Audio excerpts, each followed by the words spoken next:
welcome everyone, and thank you for being here, especially to community and tribe members, Indigo Family Tribe members. If you don't know that definition, you can head over to lauriespagna.com/free gifts/Starseed. And you can start to learn what it means to be a member of the Indigo Family Tribe. Rest assured, if you're here, you are one.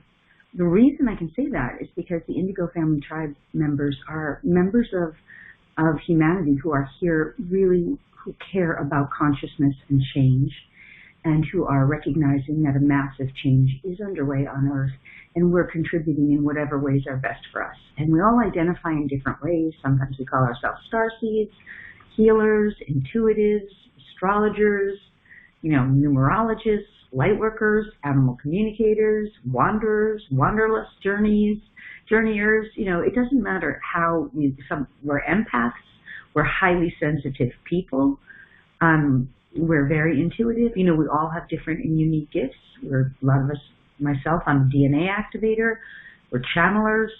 Or we're just interested and we're sharing in the world. It doesn't matter what we do or how we identify. It's just those are nice labels to help us kind of connect. So, if you're here and care about this stuff, you're a member of the Indigo Family Tribe. If you recognize that the non-physical world is even more powerful, actually, than the physical world that we've been living in, you're a member of the Indigo Family Tribes. So welcome. And I'm glad that you're here with me. And for those of you who might not know me, because sometimes that happens on free calls, gifted community calls, my name is Laurie Spagna, and my website is lauriespagna.com. And I've been doing this work for more than 20 years. And I just love extracting or calling forward energy and consciousness from the non-physical to facilitate help humanity and my fellow human beings and animals in the physical world. So we extract or call forward or bring forward energy and consciousness. That's what I do to really, I would say, really help improve the quality of life on Earth for all humans and animals in every area of life.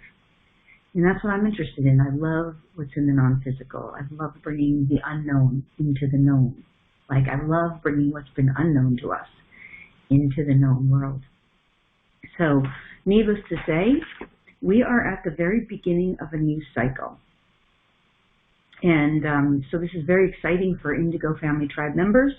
It's really exciting for Earth, but it's just hard for most people right now because they don't really understand what's going on. And we're all being challenged and being pushed to our personal limits in different ways. That is right and appropriate for our own unique souls, journeys, and our evolution. So we have to address things on a personal level, and while at the same time knowing that things are going on the collective level. So that's what we're here for today. I'm definitely going to do questions and try to support the community and tribe as best as I can. I want to open with some content of what's going on. And I just want to kind of set you up because what's going on right now, this month, what's already started, is going to be affecting us for the whole year and into the next year. So that's what I'm going to cover before we go into the questions. But I just want to say a couple more things, for those of us who are empaths, highly sensitive beings, I am super sensitive. And that's been one of the greatest challenges for me because astrologically speaking, I have a ton of water in my charts. And water is always the ultimate healer. But water is also the ultimate sensitive. And, water is the sign of love, the water signs. And so that can be quite challenging for those of us who are empaths and sensitives right now, especially as we're interacting in a physical world where there is so, people are tired. People have been pushed to their limits, and there's a lot more ahead of us to go in this transition that we're going through. So it's very challenging for us empaths. So I just want to say, if you're trying to navigate the sensitivities and feeling the energies around you and how to, handle that sensitivity of feeling everything all the time. I'm the person who can help you with that. Trust me, that is one of my strengths in this area. So you're in the right place. It's just really challenging for us. And if you're an intuitive who is really trying to see things with more clarity, I just want to say that is a real challenge too, because the world is like a hall of mirrors. If you don't get that, I'll explain it a little better, hopefully, if it comes up organically. It's not the main topic, but, seeing and perceiving what's real and what's not real, navigating, the he said, she said, he's this way, she's that way. Things are not what they seem. Things are not how they appear. That whole, intuitive reality, and even the realms of like guidance, like how do I hear and follow my own guidance better? Or how do I know who I'm channeling or who's coming in? Is it really an angel or am I making it up? Or how do I have an ongoing two-way dialogue with the higher realms? Or even my animal companion, who's got all this telepathic information and knowledge. That's my specialty. That's what I help people with. That's like one of my greatest strengths too. And the other part, and when I say this, it's because to me, these are the solutions that everybody needs, in my mind. Like, these are the solutions that are going to help us in the physical world. They solve our issues in all areas of life. So if, another example is like just really having the ability to, to navigate the physical world with these tools and utilize them and apply them so that you can live your highest quality life. And then, yes, so you can help those around you. The physical world is just the world of experience. It's not the world where you really can't change that much only on the physical level. You can change your day-to-day things. You can change some things. You can choose to eat, salad instead of, McDonald's, and you can make a difference in the physical world that way. But the greatest change for the improvement of the quality of your life is going to be by tapping into these non-physical aspects of our existence and utilizing them to make improvement and to improve the quality of life. And then the only other thing I wanted to say about that before I get started is one of the other challenging things, I think, for those of us who identify as members of the Indigo family tribe, it's like community, it's relationship. Because we are functioning in this physical world that we've obviously seen these extreme polarized examples where there's this extreme polarity in, the way people are experiencing their lives and what they know or believe, and this extreme polarity between, it doesn't matter where you are on the polarization scale. Like you can use the COVID example, you can use the vax example, those are very obvious ones. You can use conspiracy as an example. It doesn't matter where you are on the polarized experience, but you're going to be interacting with someone who's on the other side of it until you get out of the polarity of it. And so that's part of what, what we're doing here is to really do our best to ensure, I realize there's some background noise, I've got to check this, to ensure that no matter where we are, that we can have the best experience possible. And until we realize this game of polarity is at a peak right now, and that the way to get out of the game of polarity is by shifting internally, the internal changes, this game of extremes is going to continue. And it's not a fun game. It's a game of war. It's a game of sickness. It's a game of disagreement. It's a game of lack and limitation. And it has the other extreme too. But wherever you are in that game, thanks. If you're unmiked, I don't know where. Unless I go through it, I can't find it. Here it is. I see. Here it is. It's Diane. I'm muting you, Diane. Good. Sorry, I have everyone muted, but sometimes if they call in on the phone, I can't. If they're on the phone as well, then they can be unmuted. So, but I think I got that.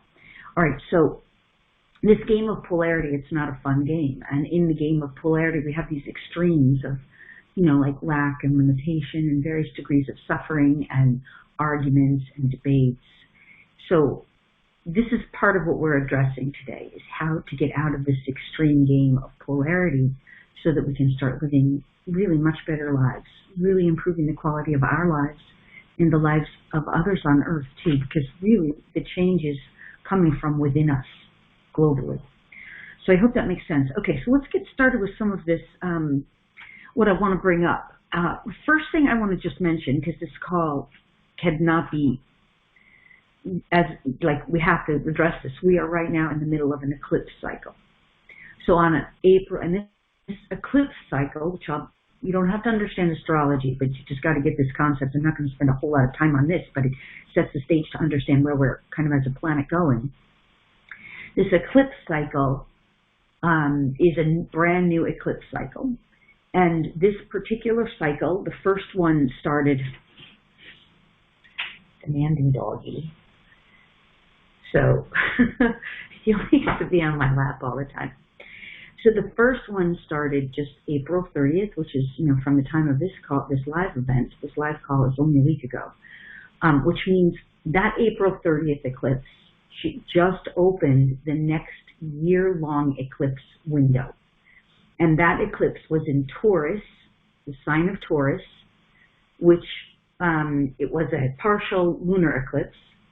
And the next eclipse that is just around the corner is on the 14th of May, which is a full solar eclipse in Scorpio. So we're in the middle of an eclipse window right now.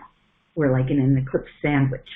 And then this eclipse cycle will continue into and through the duration of this year. The next two eclipses of the year will happen at the October and November window.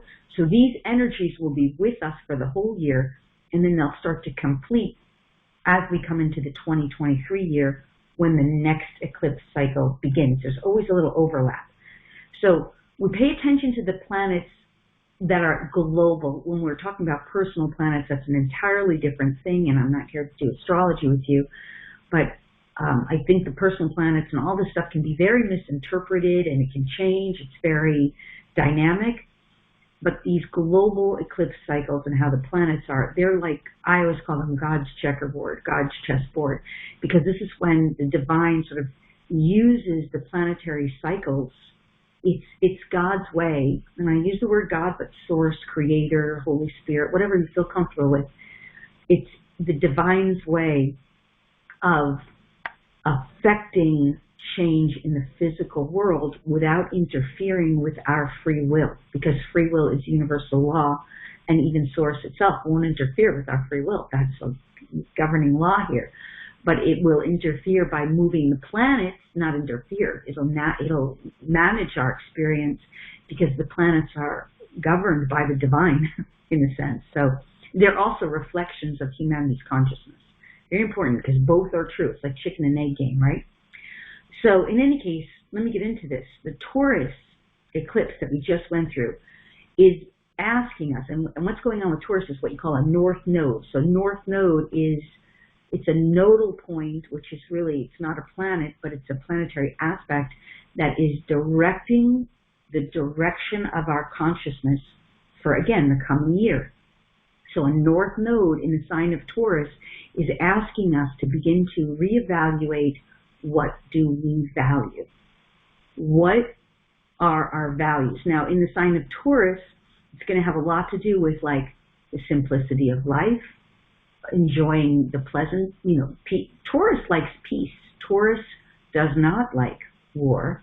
Taurus wants to be peaceful in general, and Taurus is sometimes a little bit kind of known to be a little lazy or even stubborn, but not necessarily. It's just it wants peace and enjoyment. It wants to enjoy the simple things in life. But overall, the sign of Taurus is about us reevaluating what is really worth, what we value. What do we value? And it's ruled by the planet of Venus, which is about love, right? Love, and sometimes money, but it's not so much money. It's like abundance, wealth, prosperity. But what does that mean? It's not really necessarily just money.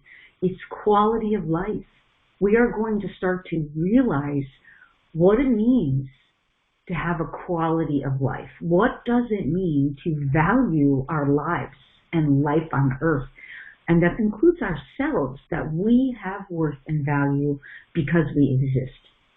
and that we matter and our lives matter because we're living beings. And we certainly hope this extends out to our animals on Earth, right? That humans will start to wake up to realize, like, if you're like me and you're a spiritually minded animal lover, which so many people in this tribe are, we want animals to be treated with love and kindness and compassion and as living beings who are sentient, because that's their will too, worthy and deserving. So a North Node in Taurus for an entire year plus, more than a year, but this is the eclipse window, it's going to bring this up to the surface for humanity to begin to review and to consider. And when we talk about, like, what do we value, and how do we enjoy how do we improve the quality of life? These are going to become themes. And of course, each individual is going to be saying, like, my life matters. I have value. How can I? And also, Taurus and Venus are significant of, obviously love, but also service. So more humanity will begin to look at, how they can make a difference in the world, how they can, because we do what we can do. We're not all global healers, but we are all have influence in our own sphere of influence where we can make change for the better. So this is a positive shift. And the North Node definitely is an influencing director for, like, the direction of humanity. Now, always in the game of polarity, there's the light side and the shadow side. And, that means that, the shadow side comes up around that. So, how will it play out? All right, now let's go to the Scorpio part of this eclipse. Again, we're just setting the stage here to help us understand what's going to be the theme, a major theme for planet Earth. So the Scorpio eclipse, which is coming up, the first of two Scorpios, two Taurus eclipses, two Scorpios, and they come together in a set of two. So the second eclipse of this cycle, which happens on May 14th, is in the sign of Scorpio. And that will involve what we call the South Node. So the South Node is typically what we're leaving behind or giving away or letting go of. And the Scorpio sign is symbolic of shadow itself. It is the symbology of sex, power, fear, addiction, sometimes linked to ancestors and our ancestry. It tends to be what we deny or suppress. It tends to be the shadow parts that we have swept under the carpet and or that we don't want to look at. It's our own shadow aspects, which oftentimes is the part of ourselves that we deny. It's also, I will say, one of the biggest parts of Scorpio can be what we resist or struggle with, or even what we project onto others. Sometimes, because that is a shadow aspect of ourselves. We blame or shame or project our shadow onto others, and we don't want to look at that in ourselves. So, but the biggest part about Scorpio is really, it's ruled by Mars, which is a kind of like known to be very masculine kind of planet of war. So when we look at the South Node in Scorpio, what we're releasing, letting go of, ideally that will indicate an end of the willingness to have or engage in war. Again, remember, shadow and light aspects. We're letting go of these parts of ourselves that have suppressed and or denied the shadow. That will include conspiracy types of situations. So the world is starting to wake up more to that stuff. So these will be themes, right? It's like Scorpio energy is sometimes the monster in the closet, or the boogeyman in the closet, or the scary thing under the bed that you don't want to look at or see. And when a South Node goes through that, what we're letting go of is our unwillingness to keep it in the shadows, in a sense. We're letting go of the fear of looking at what we've been afraid of. This is a good thing. Now, I'm coming from a perspective of the light, so that's how I see it and perceive it, and that's how it's been shared with me when I'm accessing consciousness, right? From asking guidance and tapping into where humanity's going. But of course, again, there's always a shadow aspect. It can show up in a polarized way. So we'll see how it all plays out. But if you can take that information and start to realize, like, this is the direction of the light. The direction of the light is we're moving into improving the quality of life and what we value, and realizing that we are valuable. We're all valuable beings. All of life is valuable. Everything matters. Everything has worth and value. Now, that's a direction, and like the simplest things, and enjoying life for what it is. That's a very positive direction. And then, of course, I can expand this to lots of other areas, but that's not the direction for this call. And then when you look at, what you're letting go of and apply it to yourself on a personal level, it's that, there's parts of yourself where maybe you did sweep things under the carpet, or maybe you didn't want to face your own shadow, or maybe you weren't ready to deal with your own fear, or, because the thing about eclipses and eclipse windows is that they are karmic. They are karmic. They will not let us, they will not allow us to remain unconscious of what they are bringing to light. So, anyway, okay, I hope that's helpful. So these are the ways we want to be working with these energies rather than resisting them, because if we're in resistance to them, these cycles are much harder on us. They're always harder on people who are unconscious in general.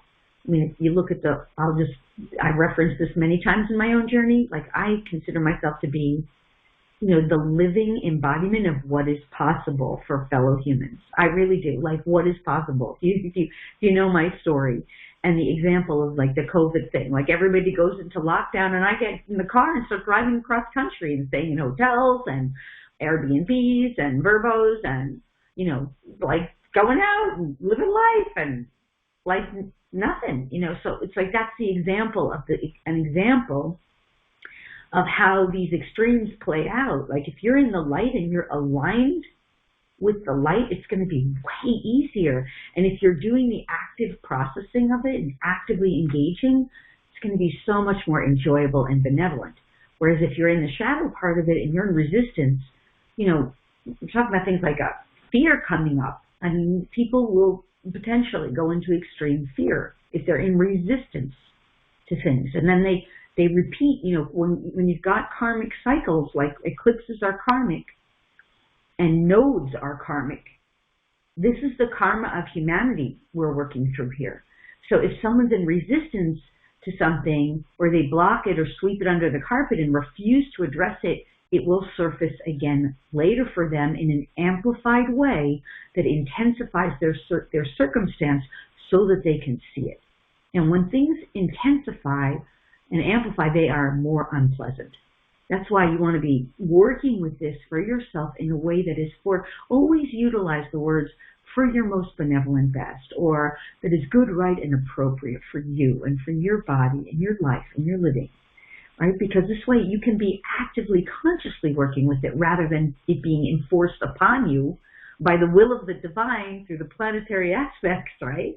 So that's how we do things consciously. Okay, so I want to address specifically, I hope that makes sense, and of course I'm going to take questions and do my best to help you guys, but I'm just setting the stage again. But I want to address some of these shadow aspects that are going to come up.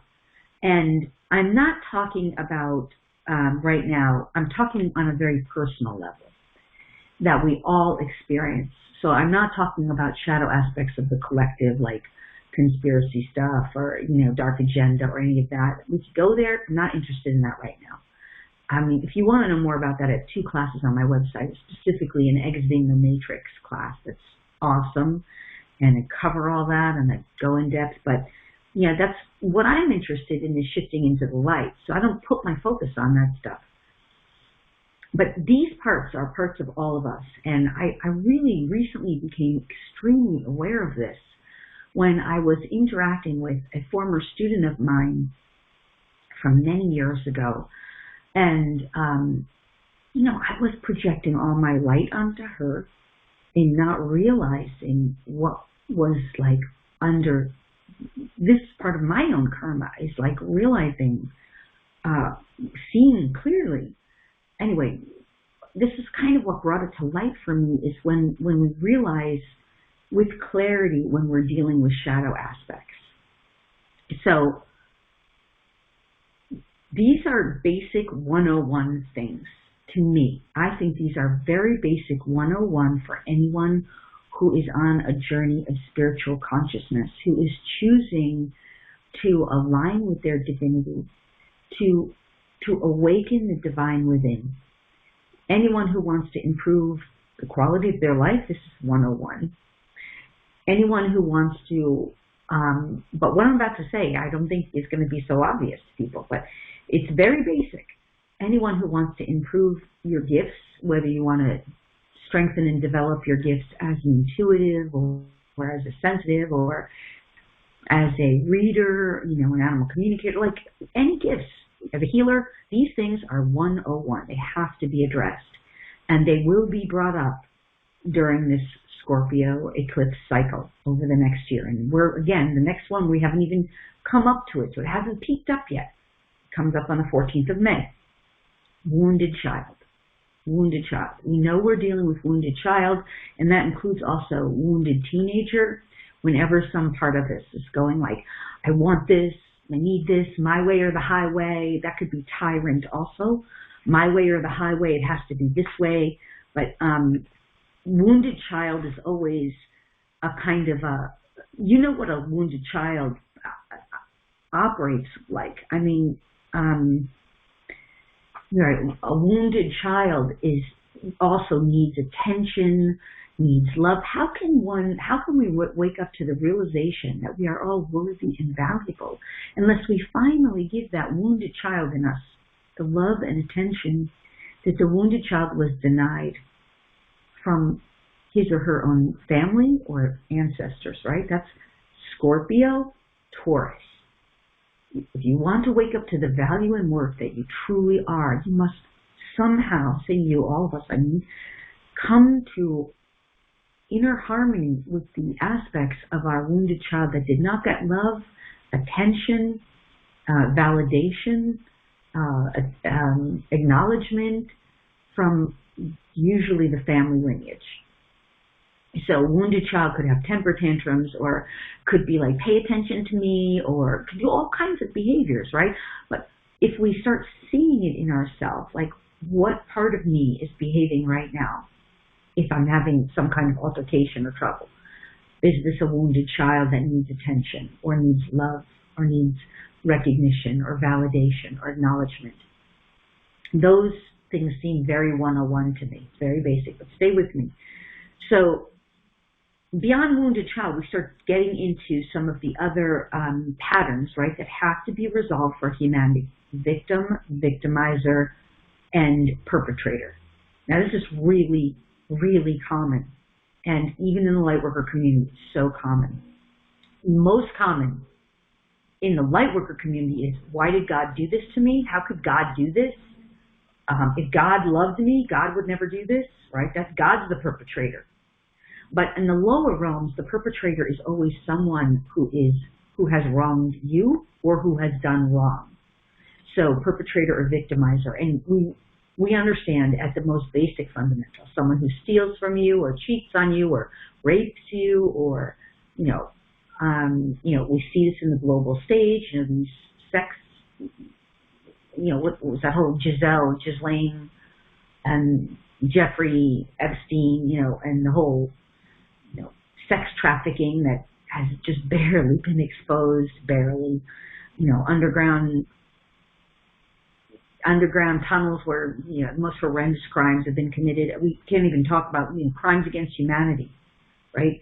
Well, we don't understand that, these things happen because there is victimizer programming going on that we have not, as a collective, cleared and resolved. And whenever there's a perpetrator, that means by default there's someone to blame outside of us. Someone we blame and someone we shame. And sometimes we do it to ourselves and sometimes we do it to someone else. And if you're, I always know when someone's got shame programming, if it shows up in their languaging, the word shame on you. Like, when COVID first happened, one of the speakers, who's not a very well-known speaker, so I don't even know her anymore, but she wrote something on my Facebook, like, shame on you, because I said something about something about COVID that is true, that now everybody knows. I don't even remember what it was, but I just remember being like, she's playing with shame game. She's playing the shame game. Like, I have no shame about this. So we start to know, right, if someone's shaming, blaming, and the other one that comes out of the victim, victimizer, perpetrator is powerlessness, right? We have a sense of feeling powerless, right? Even if I've done this for years, like I'm still working on getting out of it. It's like the planets have control, so I'm powerless over these planetary alignments.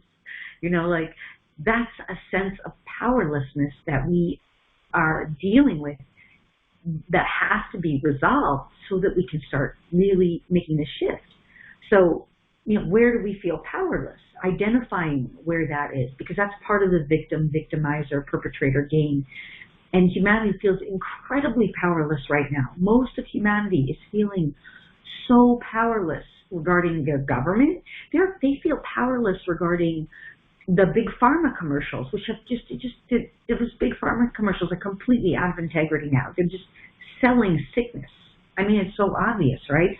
People feel powerless to make change, so they say, why bother?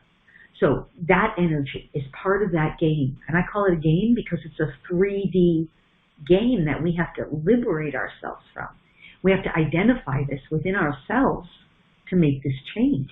And we have to be able to see it in the coming year and to perceive it because it's going to come at us, because these astrological signs and these nodes, this karmic game is bringing it to the surface for us. It is going to force us to look at it lovingly, ideally, force us.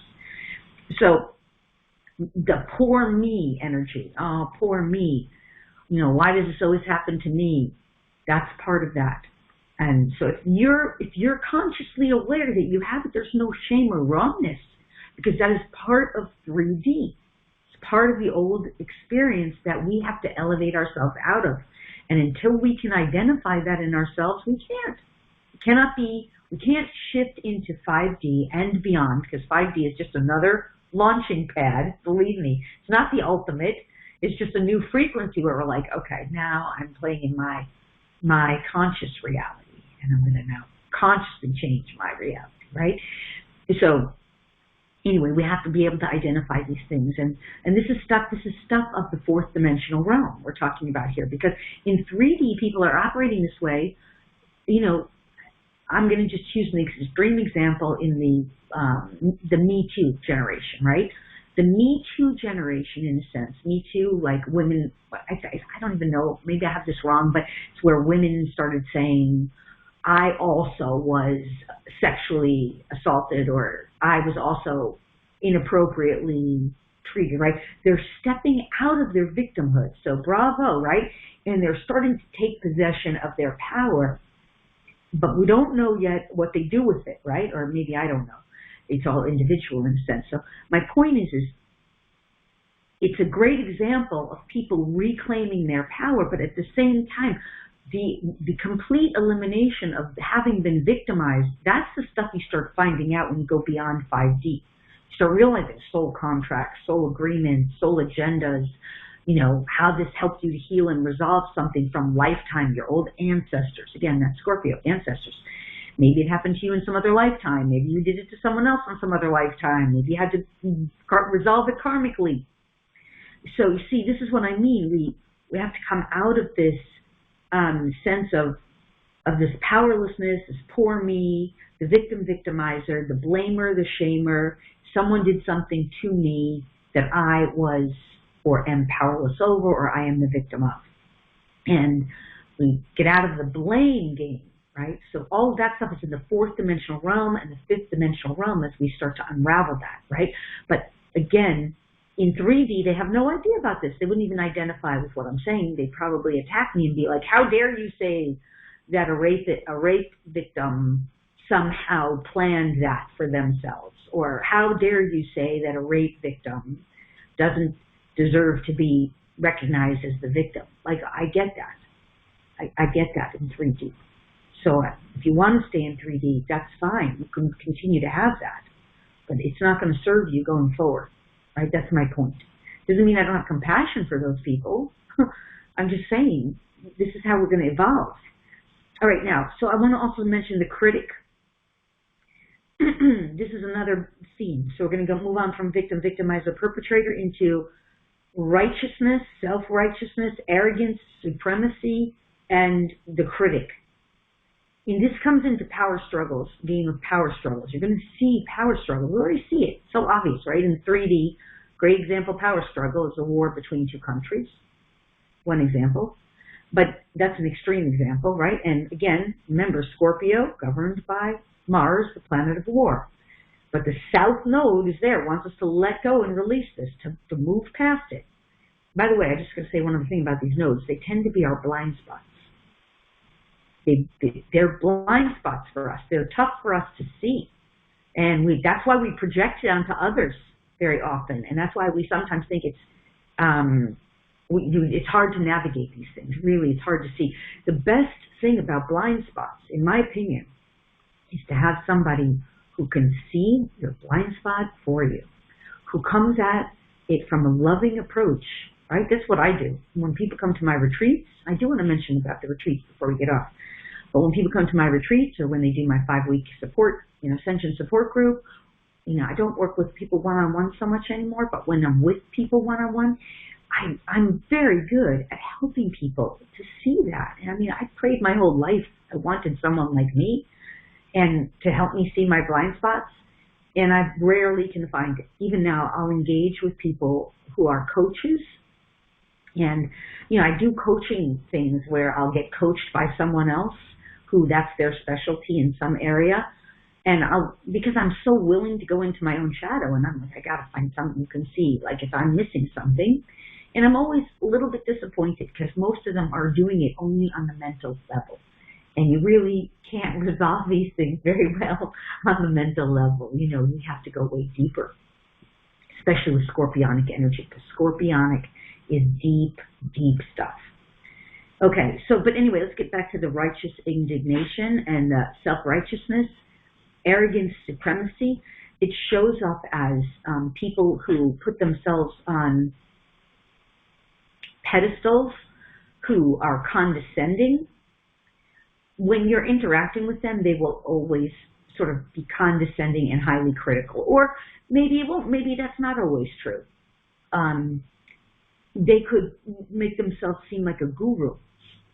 They tend to do things like, I've seen some of these sort of guru types who, they invite you to a retreat and they put themselves on a pedestal and they, maybe they dress like, they present themselves as Jesus and Mary or something, and that somehow there's this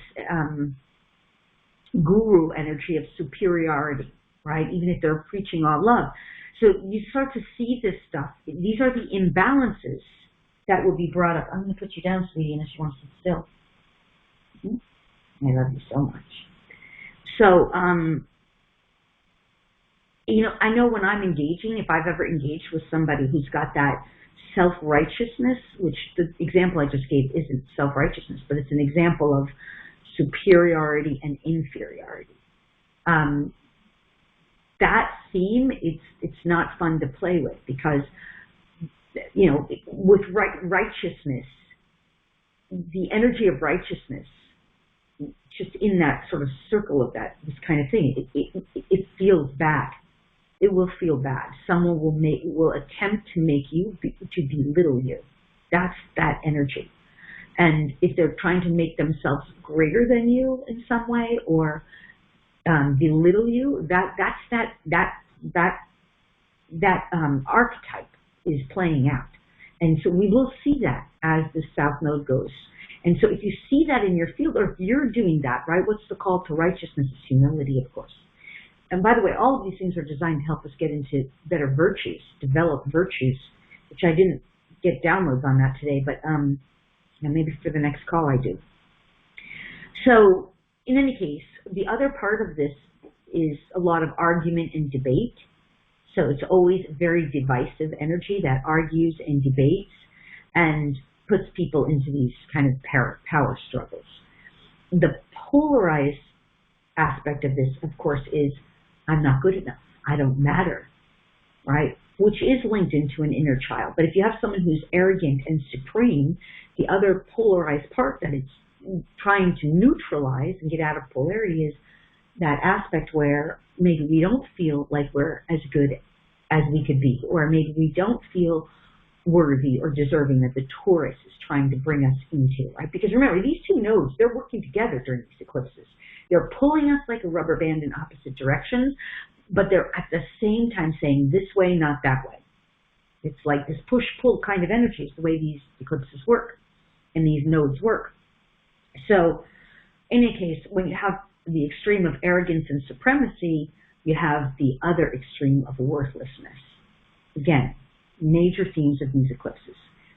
The other part that will come out with this is, what I mentioned earlier, could be tyrant, overly demanding. You know, I saw this even this past week. I've been staying at my parents' house because I've been on the road for 2 years, and I'm deciding still where I'm going to be living, and I've got so many travel plans all the time. So I'd love to travel.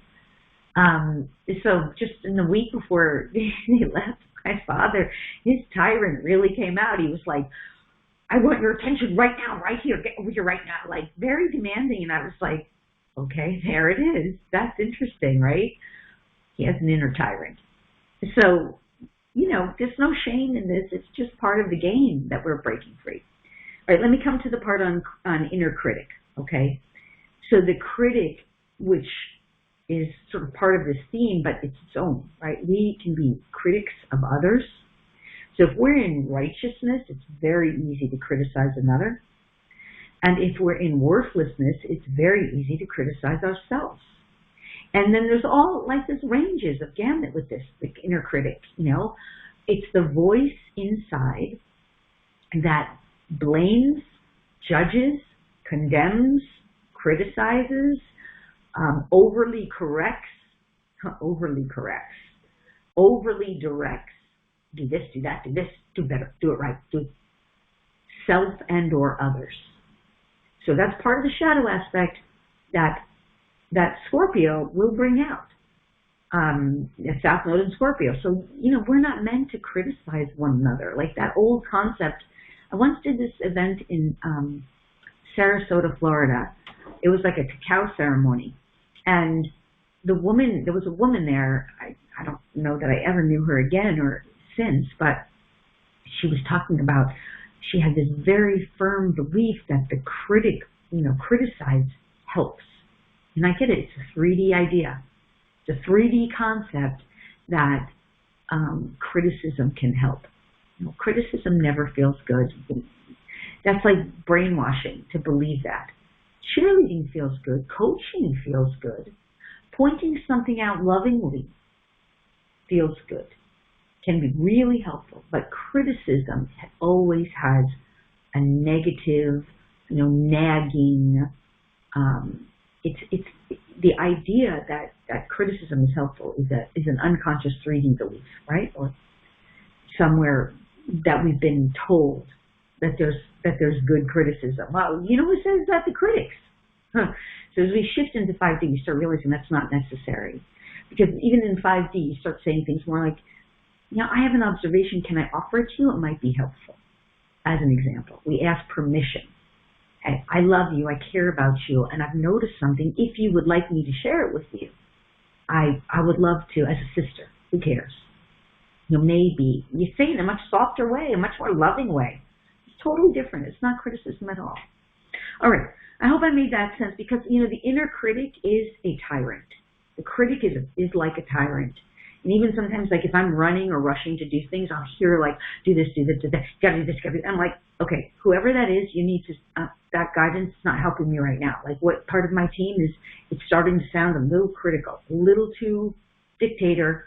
Remind me when I'm calm, not when I'm rushing. Like, I talk to the conversation, right? All right, let's go to the next, and then I'm going to go on to your questions because I've been going on for a while here. It's always a lot to cover.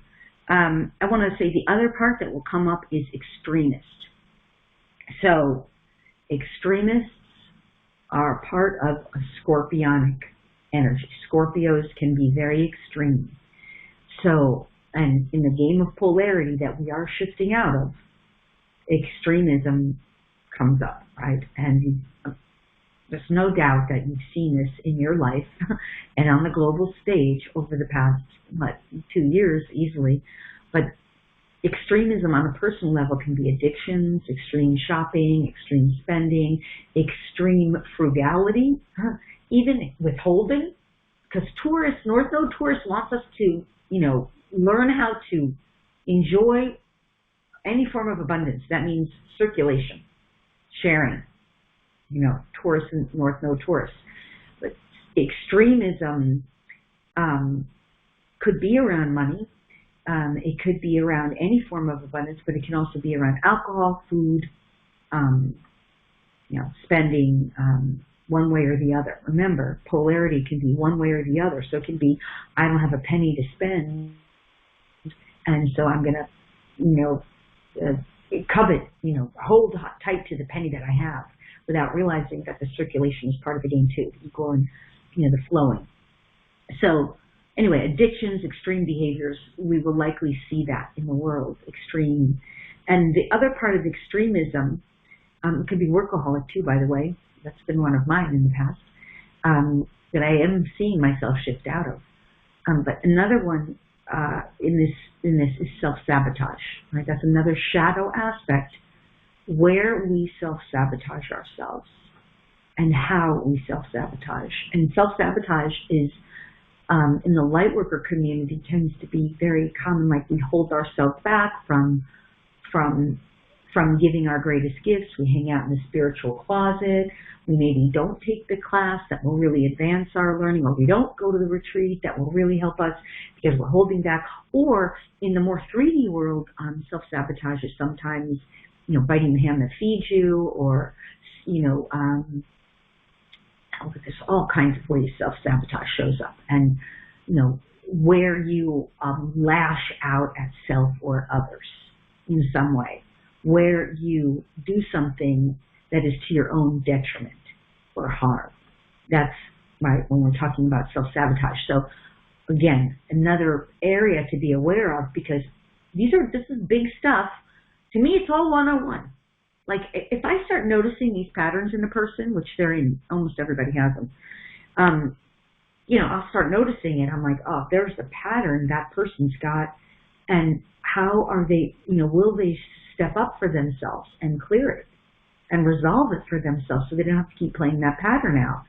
And those patterns, by the way, these patterns we're talking about, they don't change by free will alone. Like, that's not enough, because these are deeply ingrained patterns. They're like paths of neural patterns in the brain on the physical, and ways of long-standing behaviors that we're typically so unconscious of, especially in the third dimensional reality, that we don't even realize when they're going on, right? So the change has to happen. I'm going to get into that, but it's energetic. But first is becoming aware. That's why I'm bringing this to the surface for us. Okay, so anyway, talked about self-sabotage. Just a couple more, and then we're going to move on. Warrior energy. Now, this is a big one. So warrior energy always seeks drama, tends to seek some form of confrontation. There's healthy warrior, right? Healthy warrior sometimes stands up and says, this just doesn't feel good to me. This doesn't feel right for me. That's a great example of a healthy warrior. But we're talking about the shadow aspects, right, in this conversation right now, that we have to resolve within ourselves. So unhealthy warrior energy certainly is, in the world stage, which I'm mostly not dealing with in this conversation so much, but, going to war, tyrants and world leaders who that's an extreme example of it. But warrior in the personal is more like having fights, causing drama, not taking the high road, right? Healthy warrior says, that's not something I want to put my energy in anymore. I'm going to take the high road. Let me tell you something. The high road is the fastest road to 5D and beyond. You always got to take the high road. There's no way for anyone to break free from their energetic entanglement with another person, place, experience if they can't learn how to take the high road, because they have to be able to take the high road to get to the higher realms. Warrior in a healthy state knows how to do that. In an unhealthy state, warrior creates drama. Warrior causes and contributes to confrontation. In an unhealthy state, warrior will fight, argue, debate, get in their, arrogance and supremacy, their righteousness, even their righteous indignation. What's going to be exposed in the coming years about what, these world governments and, Roman Catholic Church and Jesuits, what they've done is it's just barely, the negative alien races, what they've done, just barely beginning to be exposed. Many will never learn about it. That's okay. But the collective overall is being exposed to it. And if we get into the drama of it, we exacerbate it. And that's a great example of what came in through one of the channelings. One of the impromptu channelings recently was how we as a collective took the whole COVID experience from what was supposed to be a matter of months to 2 years plus. Why? Because we got into the drama. We gave our life force to it. And same thing with the war that's, Ukraine and Russia right now. We've put so much of our life force into the drama of it by, of course, watching the news on it and getting into the drama that we created. That is aspect of a warrior energy, because a healthy warrior says, this is not a fight worth having. This is not a fight worth engaging. And in truth, in the higher realms, a healthy warrior is a peaceful gatekeeper, like not interested, not letting that in. So, okay, I think, and there's so much more that could be uncovered on this, so I've just given you an overview. It literally came through in a very downloaded way, like this is source, guidance is what I want you to bring up around what's coming up for the next year, so you can sort of red light this for people, or green light, or show people, or highlight it, is the right word, help people to, be consciously aware of what the themes will be as we move forward through the rest of this year and into next year's eclipse cycle. And so if you're aware of this and you have this kind of big picture recognition, and if you're willing to engage and do the inner work, which is what Lightworkers do, we do the inner work to address these shadow aspects of ourselves so that we can resolve them, knowing that that's what helps us to ascend and to elevate our frequency and vibration into the higher realms way beyond 5D. And that's what I help people with. Then, then this overview should help you. And the reason I say it's all 101 is because these things are just basic. Like, in my opinion, you can't be a really good psychic, not a really good psychic, if you haven't cleared these things in yourselves. If you can't be a really good healer, not really, if you haven't cleared these things in yourselves. Why? Because these are the densities. These energetics are all density. They're just density in ways of neural patterns, the way we think and believe and perceive, and energetics in terms of the way we behave. And of course, they're all linked into our emotions, the way we feel. Because if we're in a state of arrogance or righteousness, we're not going to be able to see clearly, and nor are we going to be able to help another heal or resolve their issues. If we guru ourselves, we're not going to be able to be a real and true support for somebody because we're too busy putting ourselves on a pedestal. Or if we're so busy on being, inferior, we can't shine the greatness of our light if we don't see our worth and value. So that's why these things to me are very 101. They're just the basic things that have to be cleared and resolved in all of us. And now this is why we're getting to this point where, humanity is being asked to look at this. And if they choose to see it, they will advance. And if they choose not to, they will continue to exist in what we call a third dimensional paradigm, where they have new opportunities. They are presented with opportunity after opportunity to address it in a conscious way. And that's how these life cycles go, right? Okay, I hope that's helpful for all of you. I am going to now move into, but I just want to say I'm going to move into your questions and see however I can help and support you. I would love for you to, remember that this is not like I can't spend an hour with anyone. We're on a group call here, so if we can ideally keep it sort of in the theme, but obviously it's, whatever you're needing. And I just want to also emphasize that the overall idea here ultimately is for our greater good, to clear, heal, resolve these issues energetically. And in a short call, we can't really get into as much depth as we want. That's why I do retreats. That's why I do want to make a mention of the retreats that I have coming up, and then I will get to your questions, because that's what I wanted to focus on. So let me just take a couple quick minutes here. I'm going to need you off my lap, sweetheart. I love you so much. More hands ability. So the Mount Shasta retreat, which if you're in my community, you probably have already seen this. I'm just going to put the link in here. Mount Shasta retreat is almost sold out, actually. I am so excited about this retreat. I fell in love with Mount Shasta when I went there this past last July, or was it August? Last year. And I was speaking at an event, The Promise Revealed, with Rob Potter. I loved the event. I loved the community. I fell in love with Mount Shasta. I really understand why people love it there so much. It is a sacred vortex on Earth, and it's the most interesting vortex about it because I've had the opportunity to spend a lot of time on several vortexes, and it's the only vortex that I've been on so far for an extended period of time where I noticed how much it enhances love. And that energy of that vortex is really about enhancing love. And I just fell in love with everyone and everything there.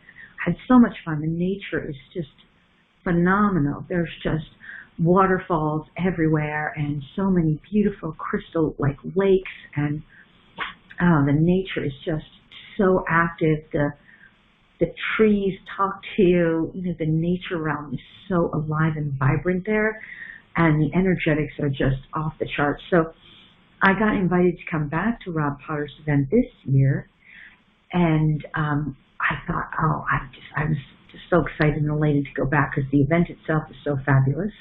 By the way, if you want to come to that event, that's on my website under the events page. So the website is lauriespagna.com under the live events tab. And you'll see that is in July, The Promise Revealed, July 7th to 10th.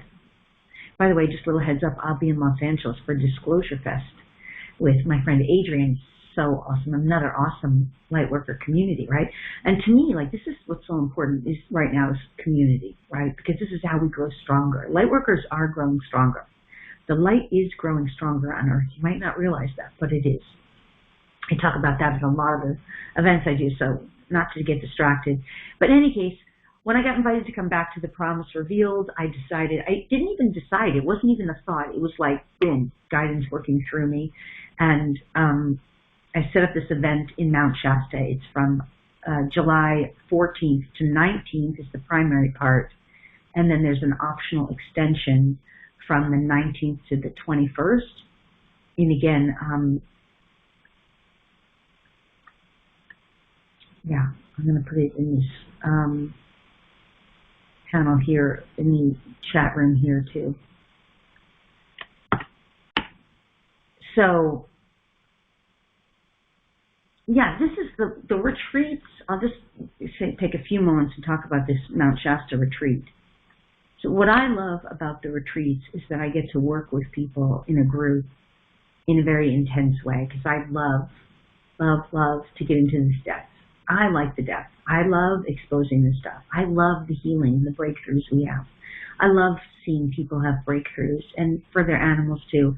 I love when people just light up and realize their lives are changed because of this incredible energetic shift they had, or some kind of massive breakthrough, or suddenly they see and realize something that for a lifetime has been just a blind spot for them, and now it's going to change the whole trajectory for them.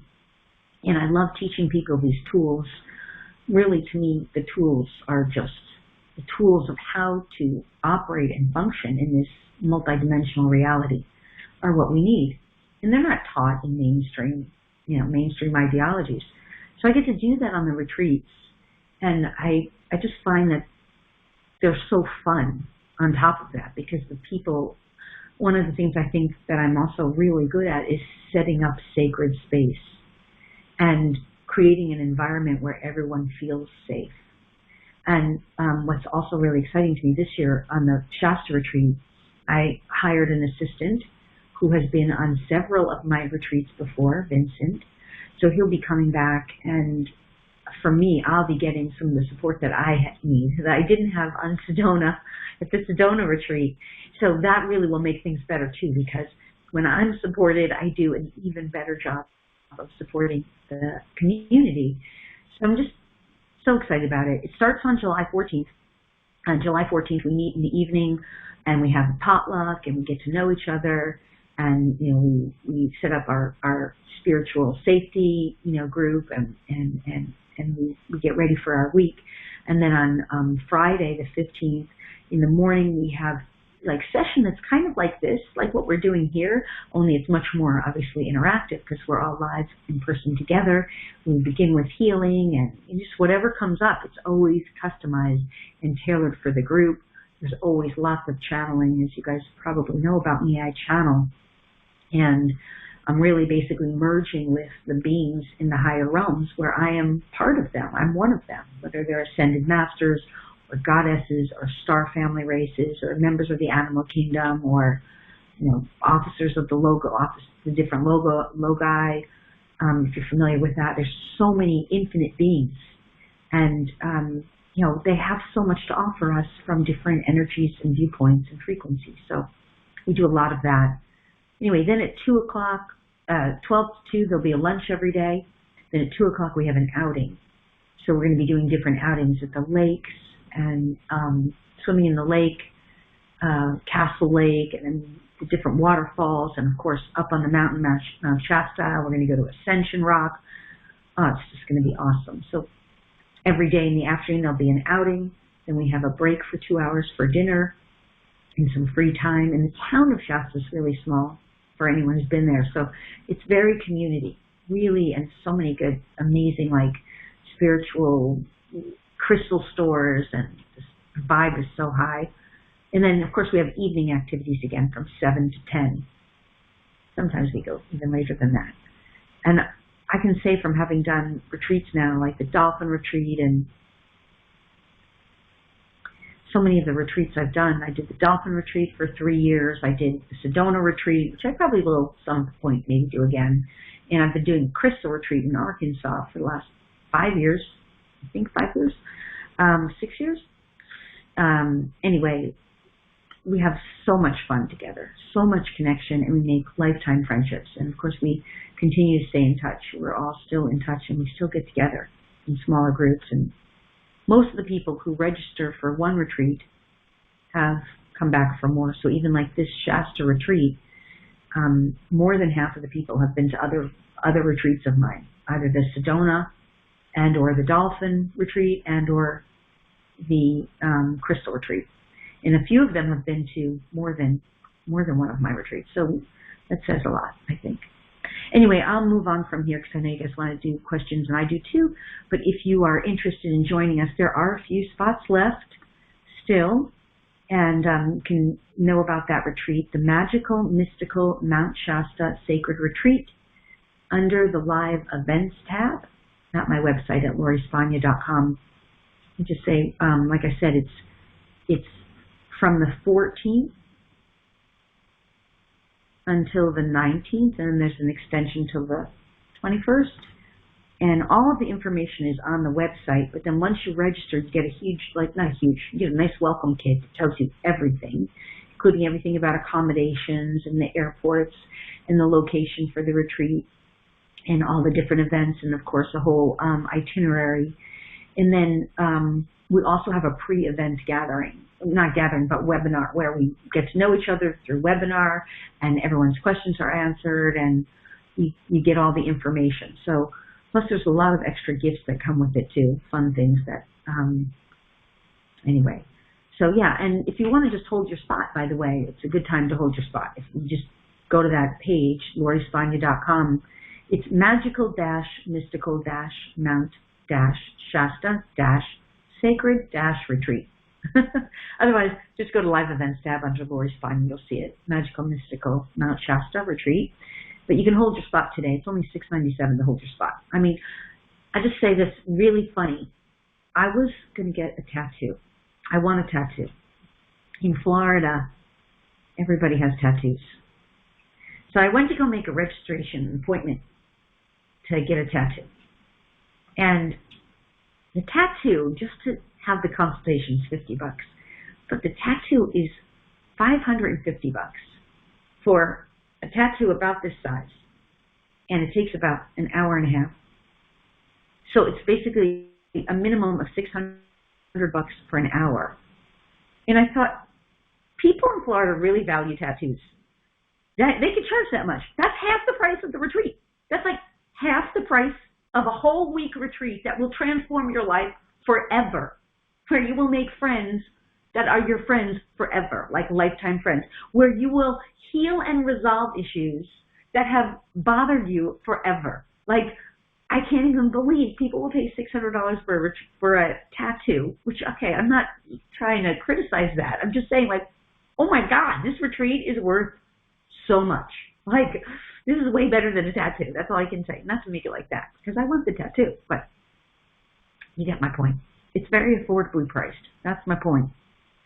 So because right now there's still an early bird rate of $697 to hold your spot, and then $697 for the balance would be due June 14th.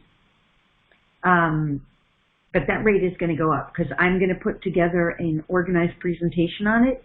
And once I do that, the rate will go up to $744 and $744. So you want to get in before that. In other words, you save over $111 if you register before that rate goes up. And then there's the optional extra stay, which is an additional, right? So anyway, head over there. If you want to join us, you will love it. Yeah, all I can say is incredible value for incredible fair energy exchange. What you will receive changes lives. Okay, good. For the better. Let's go to questions.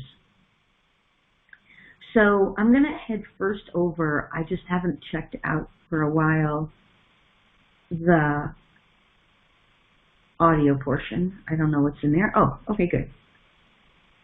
I thought I saw someone with their hand up a while ago, but maybe they dropped it.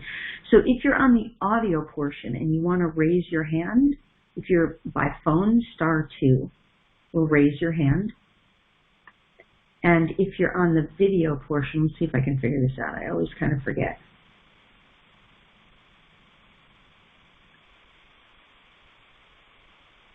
So I got you on lecture. Oh, I know how you put the questions in. On your video portion, you put the question in by going down to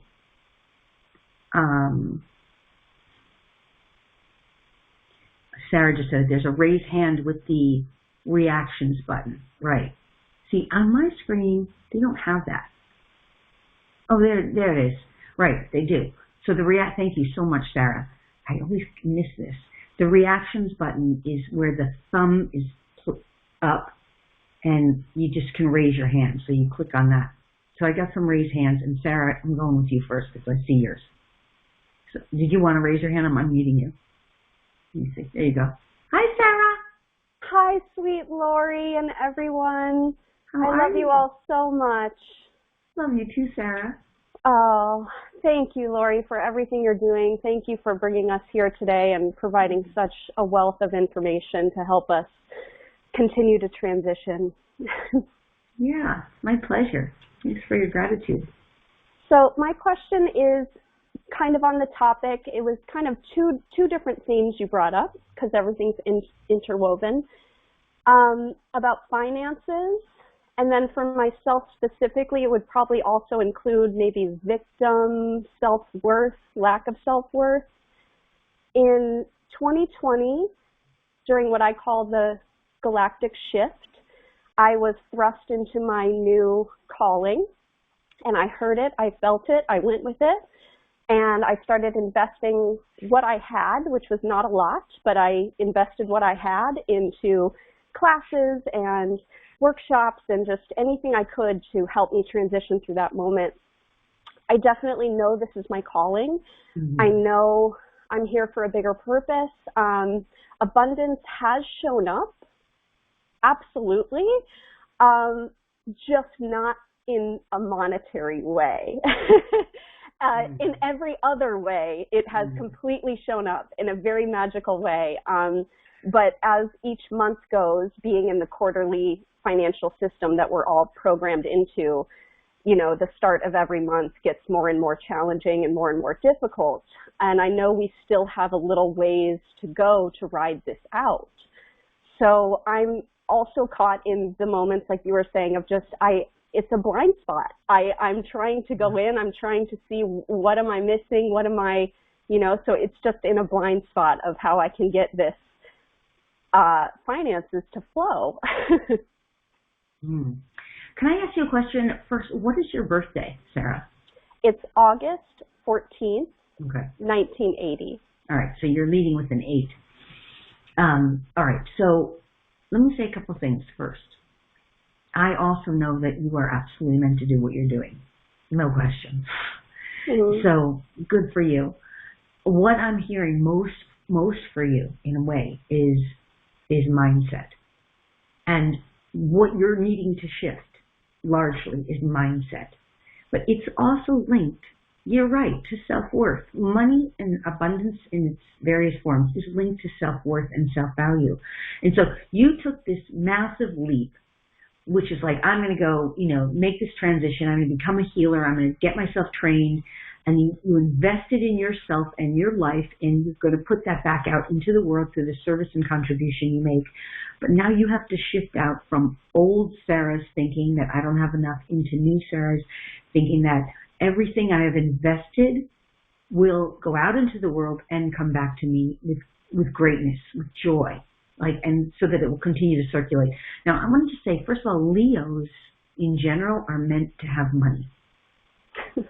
Leos are meant, as a sign, they're meant to have money. Doesn't mean they do, doesn't mean they always will, but in general, as a sign, because Leos are leaders. So in this lifetime, you're developing leadership capacities, you're developing your ability to be a good leader, and as a leader and as you develop your leadership capacities, you're going to come into more abundance of all forms. You've already started to recognize some of it. But how does one become a good leader is they start changing the inner dialogue, which again, mindset.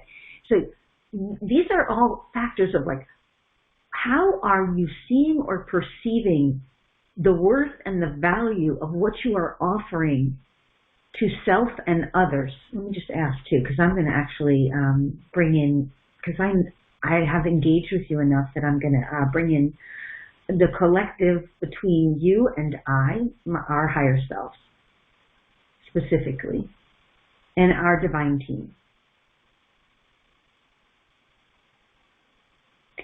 to speak with you and for you today here. Now we have come together as a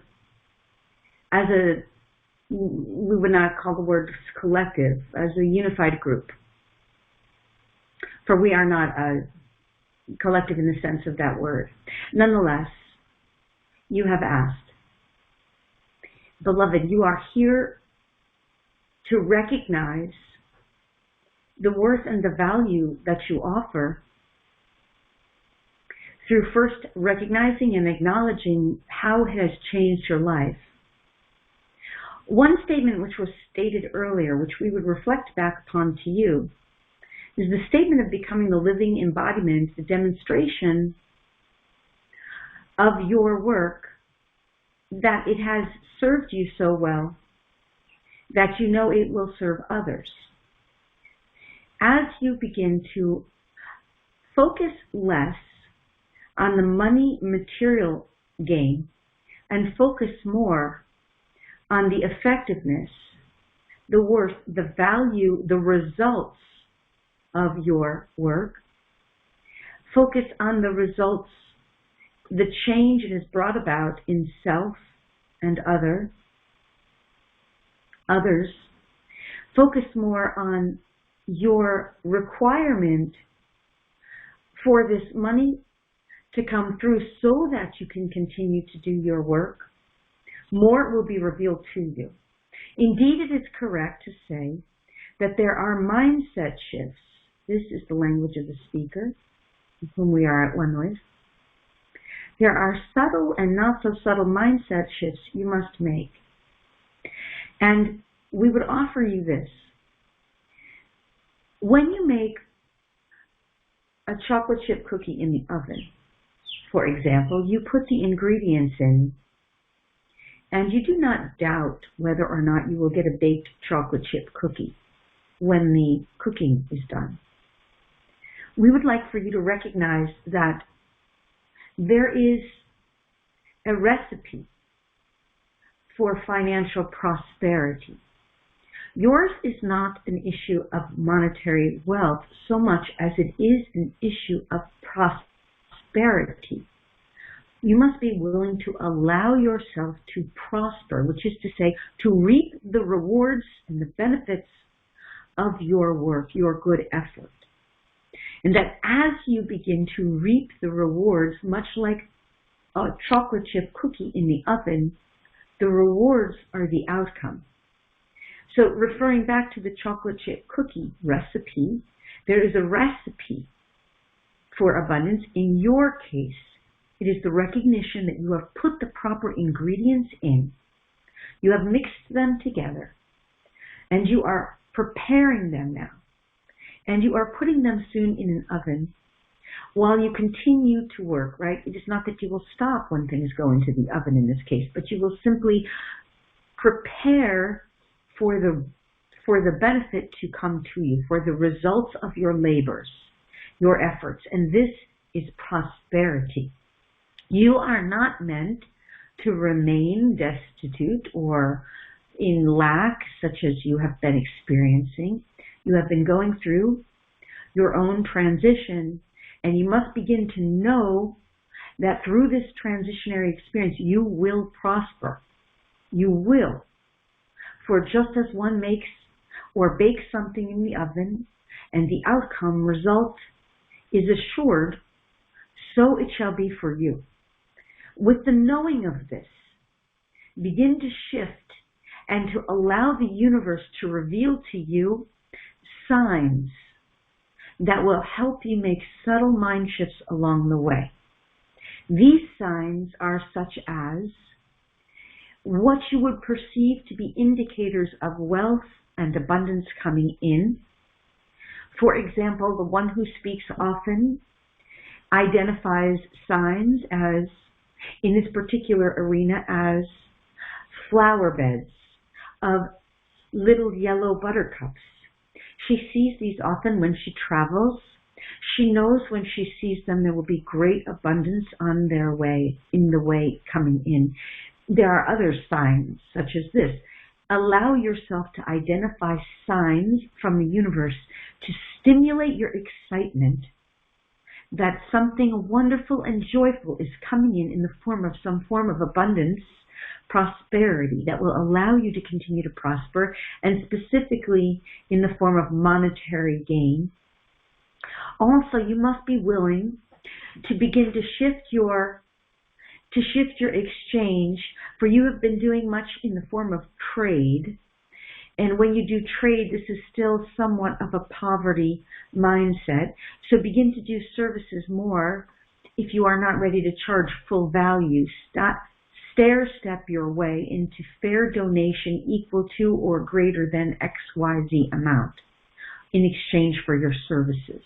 Begin to ask for monetary retributions equal to or greater to that which you believe you would be or could be fairly compensated for, so that you are stair-stepping your way into greater prosperity.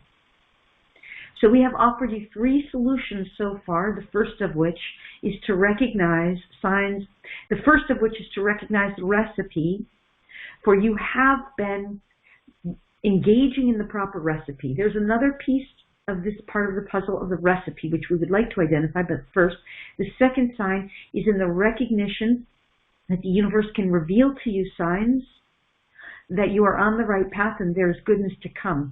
The reason this is important, this particular part, is because it will shift the energetics within you to excitement, to optimism.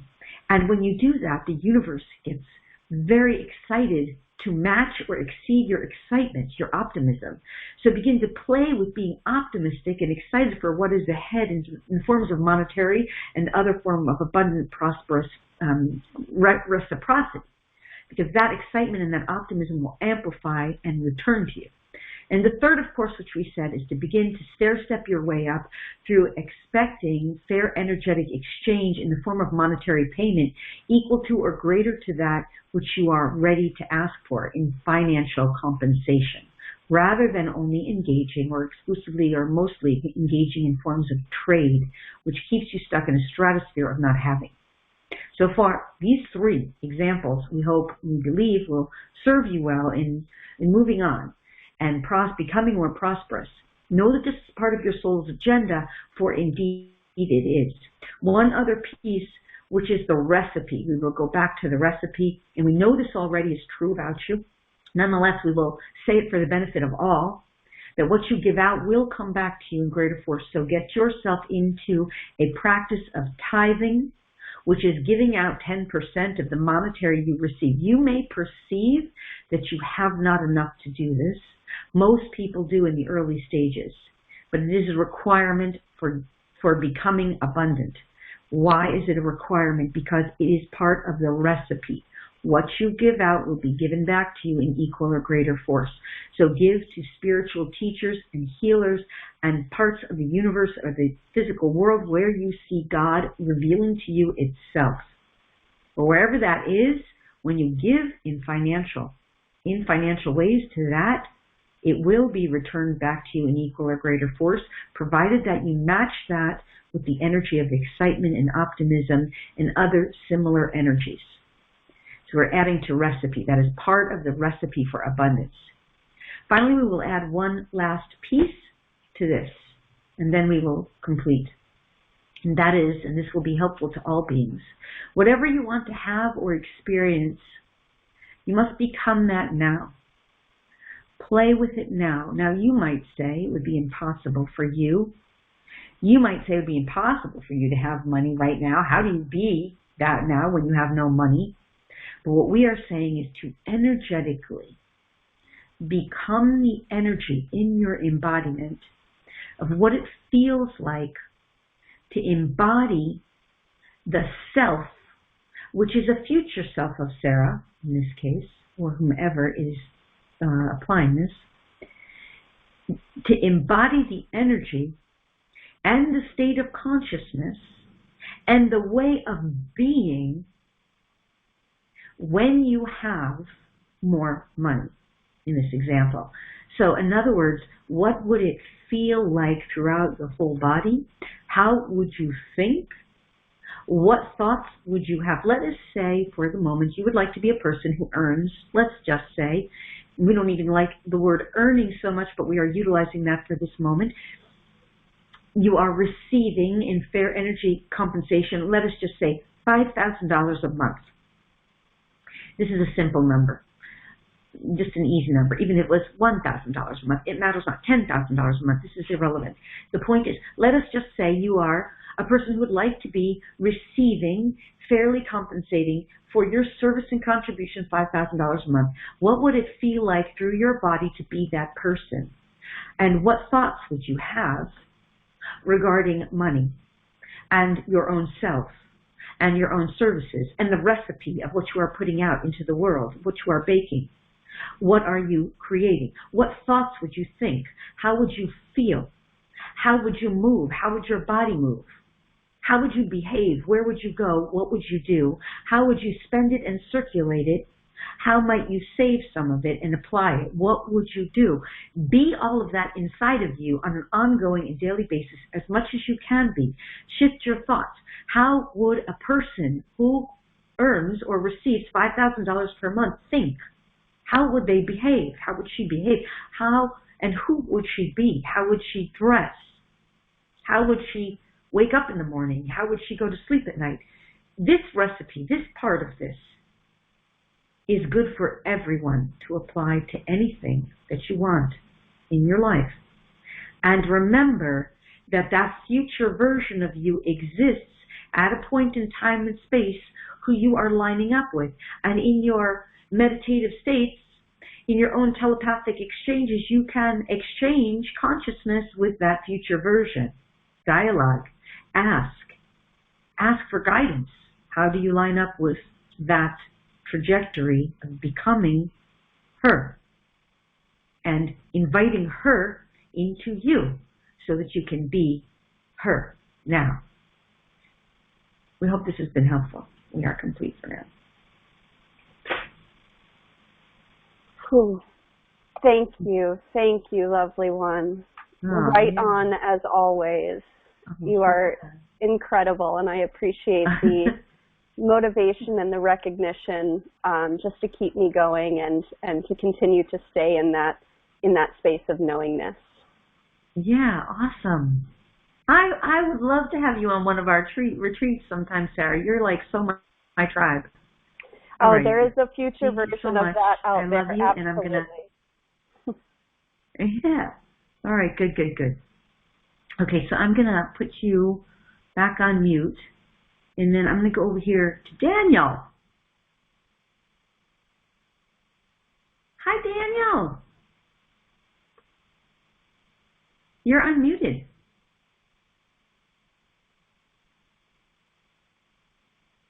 Can we hear you? Yes, you can hear me now, right? Yay, yes. Yay. Yeah, I have the phone on mute as well. How are you? Wonderful. Hi, everybody. I'm great. I'm the one that's replying to you on Facebook, just so you know. I know who you are. I'm very good at paying attention to people. There you go, right? Yeah. So I'm in an interesting challenge right now because I'm doing energy healing work, but then I was really called towards doing coaching. And after I got certified and tried to market it, basically it was nothing but a roadblock because I wasn't like aligned with the material as much because it was like scripted. And so now I'm kind of finding myself, well, how do I go about doing, mixing both the coaching and the healing and promoting that? And so I'm just at that, like, is it the fear or is it just how do I gain the clarity? I'm kind of confused at this point to really kind of market myself and go forward. All right, well, first of all, I just want to say that your toolkit is larger, right? Because coaches generally, what coaches do for the most part is they're working on the mental plane for the most part. So they're talking people through things, and they're usually inspiring the person. If they're a good coach, they're inspiring the person to sort of like think and find solution, right? And they're also offering, some awareness through their interaction. And healers, we work with energy, right? Or some form of divine energetics in some way or another. So I don't know what your particular modalities are, but so now you've just made your toolkit even larger. And the only thing that, in a way, that you maybe have to shift is sort of like what you just said, is the languaging, right? In a way, because like, how do you market yourself or how do you share that? But the thing is, it's like, think about this. Now you have more ways to help people. And I will say, you heard me say this earlier, I just can't say it enough. Like, I'll be on the calls with coaches. Hold on, I'm being given something for you, and I get it. Where I'm going is good, and there's something else. I just have to listen because it's for you. Okay, thank you. I've got, there's a second piece, so we have to do both pieces. So I've been on calls with coaches, and I'm always astounded. Like, I'll hear someone get on the call with a coach, and they'll be like, the caller will say something like, "Oh, I'm so afraid. My breast cancer screening came bad or something," or they're in all this fear, and the coach is just mentally talking them through it, saying, "Okay, well, you don't have to let the fear get hold of you." And I'm like, "Oh my God, let me work with this person, because let's just clear all that out in 5 minutes." Like, when people in the 3D world who are just starting to expand into 4D, which is like the mental plane, in a sense, that's not what 4D is, but they're working with their thoughts, so that's part of expanding into 4D. And they don't realize, like, oh, it's so much better than that. It's so much better, right? So you already have that ability. Now you get to combine that and go so much further, is what I'm saying, you know? You get to go so richer, deeper with them. So you have to start recognizing, in a sense, your ability now to do that. So this isn't so much, yes, on the one level, it's a marketing thing, and I think that's the second part of what we'll address and how you language that. But it's about recognizing, this is very similar, your sense of what you have to offer in terms of changing lives. I mean, this is the thing. People right now on Earth are just confused. They don't know what's going on. They're having the hardest time, and they're going to coaches, but coaches can only mentally talk them through it. And I'm sorry, mental stuff, mindset is important. It is important, but it is such a small piece of the puzzle. Because if someone's got some deeply entangled fear or trauma or some kind of childhood wound, or the worst of them all, in my opinion, is like a samskara, which a samskara is something that no matter what you do, you've like been stuck with it. Like, I've had some scars that I've had to work through. They're so painful. You do healings and healings and healings. You think they're never going to go away, and then finally it's like, oh, you realize it's from samskara. Like, anyway, you've got this ability now to take people so much past the mental plane. So you just start recognizing that and realizing, like, how much more. And it's not necessarily a comparison thing, but it's just how much more you can do for them. You're going to start realizing that worth and value is going to amplify and intensify and accelerate how much you can benefit others. So your languaging when you're interacting with them has to include that to some degree. Does this make sense so far, Daniel? Yes. Yeah. Okay. And yep. Yeah. Continue. Okay. So the second part then is what you said, marketing. That comes with, and I'm not a marketing coach, but you got to know your audience. Like, who do you work with? Who are you working with specifically? Do you know? Well, that's what I mean. I haven't really had any clients, but because originally I thought, well, healing was more about getting it done for myself, but then I do enjoy it, but then the coaching was about the main thing that I was going to do for money, but then healing could be an additive to the coaching. Totally. Right. All right. Well, you have to find your audience. You don't know your audience yet. So your audience, okay. Sorry, go on. No, that's what I was going to say. Like, I couldn't get any clarity because I would do certain things and I'd get that pit in my stomach and tell me, well, don't do that. Like, even just setting up a website. Well, if I don't have a website, so your ego mind gets in the way. And so, like, I don't know what narrow hole I got to go through to find my path to do all this. And so that's what's your birthday, Daniel? May 1st. Oh my God, you're a Taurus. Yes, I am. This eclipse is going to totally change you. You're a Taurus sun. You're in for a big year. You're going to go, yeah. This is good.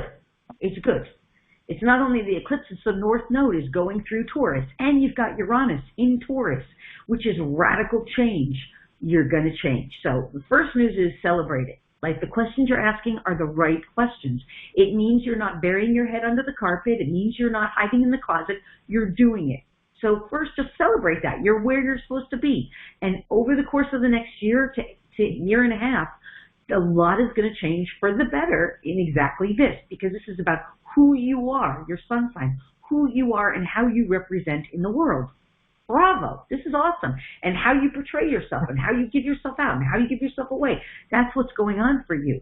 So first, no, this is not, and whenever we're dealing with eclipses and nodes, North Node is going over your sun sign in Taurus, and Uranus is a major heavy hitter planet that doesn't move fast.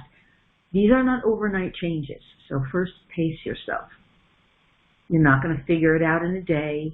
It's going to be a year and a half for you getting this stuff going. Doesn't mean Tauruses can be a little, sometimes I just want to relax and enjoy, but this isn't going to let you relax and enjoy. You've got to do the work. So just pace yourself, right? You set up a schedule for applying yourself.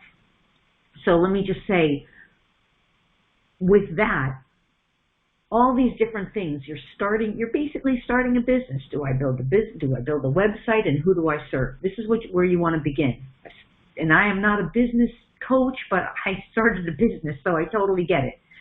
You have to figure out, number one, what do you want to offer? And you already know, healing and coaching for people. And now you got to know, who are your people? Who are the people? If I were going to tell you, and I'll double check it after I say the words, but I mean, I'm hearing go ahead and say it, but that's coming from you more, is I would help men who want to step into their maybe step into their greatness is too whooshy, but men who are awakening to their divine masculine or something. I don't know, maybe that's not, I'm putting that out there, but you got to find your audience and what they want. What do they want? I help light workers, healers, awakening beings, spiritual-minded animal lovers who are already into this, all of you guys, who want to really improve the quality of their lives in all areas of their lives. And by working with tools and consciousness from the non-physical. So you have to identify who wants what you're offering. And here's the third piece. What are the kinds of results that they're going to have? How is their life going to change? And this is the hardest thing in the healer community. It's hard for me too, because it's sort of like, well, everything improves. Like everything improves. And I mean, so targeting, it's not like those niches of the 3D world. Like, I help you make more money. I help you get over your anxiety. I help you lose weight. Like, that's very 3D marketing. They have one thing and they do very well, but they just do one thing. When you're in the healing world, it's like, well, I can help you with anything. So you got to get a little specific. What does your audience want, and what are the results they're going to have? Now, just going back to your audience part, you want to think about who are the people that you love working with. The reason I got into this is because I love working with conscious people. I don't enjoy people who argue and debate. I don't enjoy the doubters and the skeptics. I don't work with them. I have no interest in them. I've had interviews with them. I don't enjoy the interview. I just like people who are open-minded and want to learn and want to grow and want to advance and are willing to do the work. So you got to know who you love working with and who you can affect change for and how those people are going to benefit. And the way you learn how people are going to benefit is you choose a few people in your inner circles. You could do this on Facebook or social media or anywhere, where you basically say, hey, I'm offering a few sessions, gifted, in exchange for quality feedback. I want to know about your experience so that I can really learn more about how you're benefiting. I know you'll benefit, I just don't know what your words will be. So you can do that's a fair energy exchange. That's still considered a fair energy exchange because you're offering a service and they're going to give you quality feedback. But you do that in the same call, right? Or you have to get someone you know is going to follow up and give, because that's the whole challenge of trades sometimes. I remember my earliest days, way back, I don't do trades anymore, but back when I did, I always was the one who got screwed on those. I'd give it and then they'd flake out. So, that's part of my own lesson. But just make sure you're getting involved with people who are in their integrity on that, right? And so you start developing, the knowledge of how they're benefiting. And you start, really getting clear.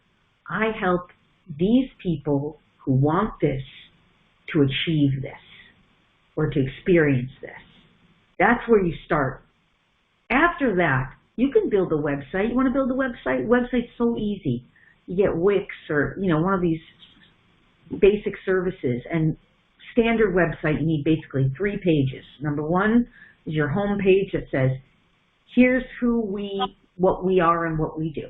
We mean Daniel and this company, my company, whatever. And page number 2, you got to have a bio because people want to know you, and you've got to have a picture of yourself because people want to see who you are. Like, I never trust a website if I can't see the person. Like, who is this person? What are they doing? And, you know, you put a little bio on, and then a 3rd page has to be somewhere where you kind of collect some form of contact information in exchange maybe for some kind of gift where they get to know about you. And the 4th page, there's the 4th page, is some way of payment, to receive a payment button, PayPal or something else. That's a basic website. That you can do but first you got to know, who are you, what are you offering, who do you serve, what do they want, and what are you giving them? What results are they going to have? And it is a little fluffy sometimes in the woo-woo tribe, you know, like how do you verbalize the results when the results are like beyond measure? Like, do you know what I mean? But that's why you do some sample services. Does that help? Is that helpful to you? Yeah, that does help. Please gives me some direction. But like I said, I think I'm sure this is all a human trait of us where we just get frustrated because we don't see results, and that doesn't help either, right? Yeah, well, the energy of frustration is a whole separate thing. That's a whole separate topic, right? Mm-hmm. You have to process your frustration because I can tell you as someone who got frustrated a lot. It's a blocker. So whenever you're feeling frustrated, I'm just asking if this is the right direction to go in for you. The frustration energy